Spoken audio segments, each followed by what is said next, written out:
Relapse Prevention from the Recovery Learning Series at SupportNet.ca. Resources for your recovery. Recovery is learning to enjoy life without the use of alcohol or drugs that alter mind or mood. It is treatment for the condition of addiction, an approach to the challenges of life, and a path to personal growth. Recovery requires us to learn about the true nature of addiction. It may be personalized, but it has its necessary principles and its ways. The principles of recovery provide direction to the choices that we face each day. The ways of recovery provide us with tools that help us to heal and to enjoy life on life's terms. This learning seminar introduces the topic of relapse prevention, what you need to know to protect your recovery today. Relapse risk. Even with the greatest determination otherwise, the compulsion to use seems to linger, waiting for moments of crisis, complacency, anger, or despair. Recovery from addiction is not just about stopping to use drugs. It is about staying stopped, and to stay stopped requires an understanding of the condition of addiction and ongoing attention to the risk of relapse. Relapse does not just happen. There are factors that contribute to relapse, and there is always indication that relapsed use is at hand. During early recovery, it is people, places, feelings, and things that may trigger the compulsion to use. Entering a pharmacy, going to a bar, spending time with those who use drugs, holding resentment, being near to alcohol or drugs, or going out alone at night. Any of these and many more may trigger the compulsion to use. Anger, shame, self-pity, and fear may be a grave risk to early recovery. These feelings of sickness are common in recovery and have long been recognized as the most immediate triggers to relapsed use. A common recovery phrase is to avoid HALT, H-A-L-T.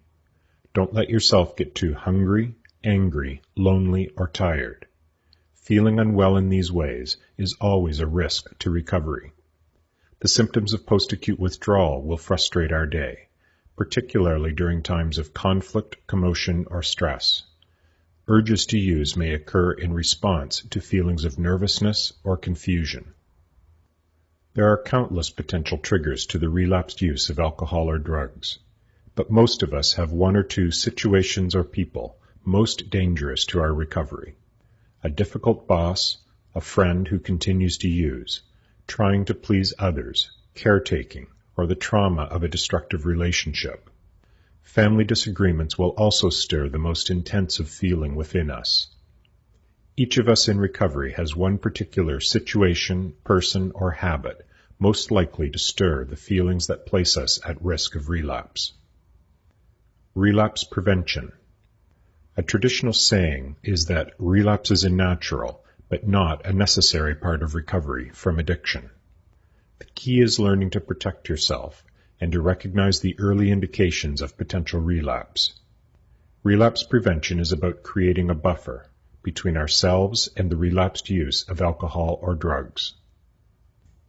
A first principle of relapse prevention is to understand and respect the compulsive drive of addiction.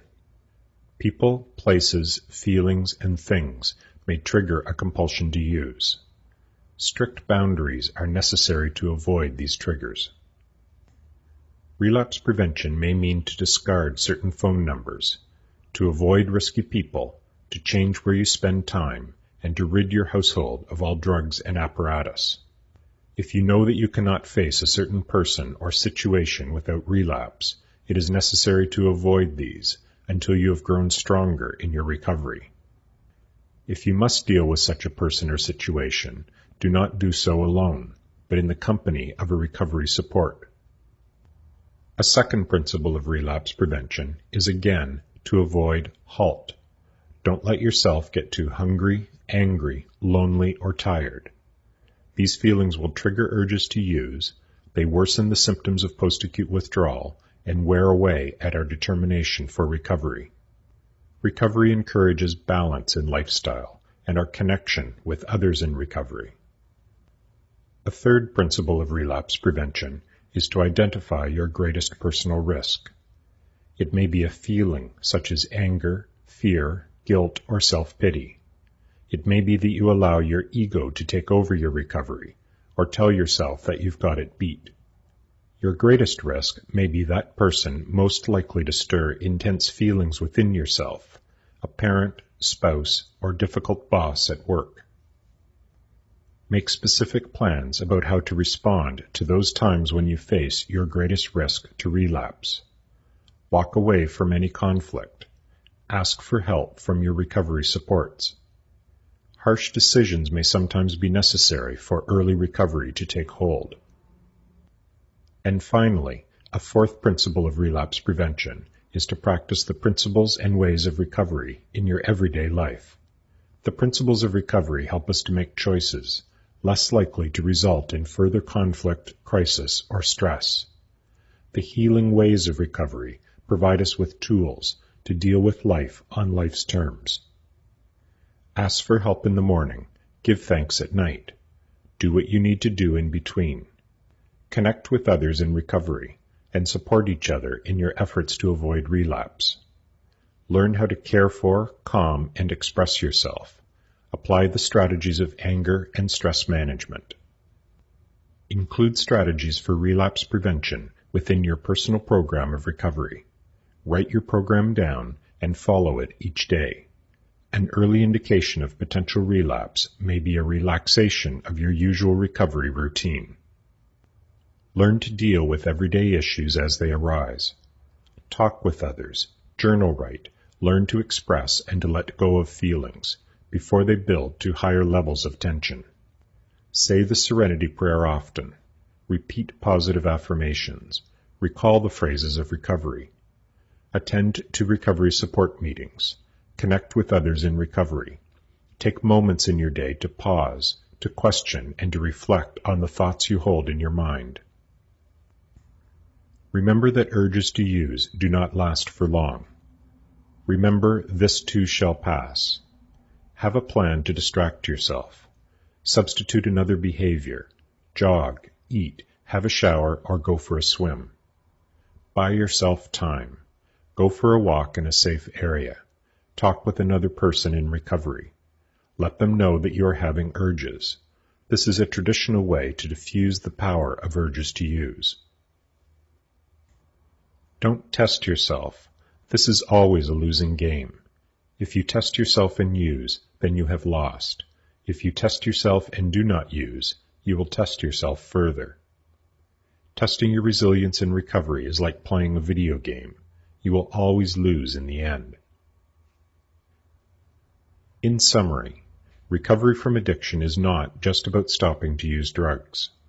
Recovery is learning to stay stopped by learning about the condition of addiction, about ourselves, and the means to stay well. Relapse prevention provides a buffer between ourselves and the relapsed use of alcohol or drugs. It is empowered by our practice of the principles and ways of recovery and holds a vital role in our personal program of recovery.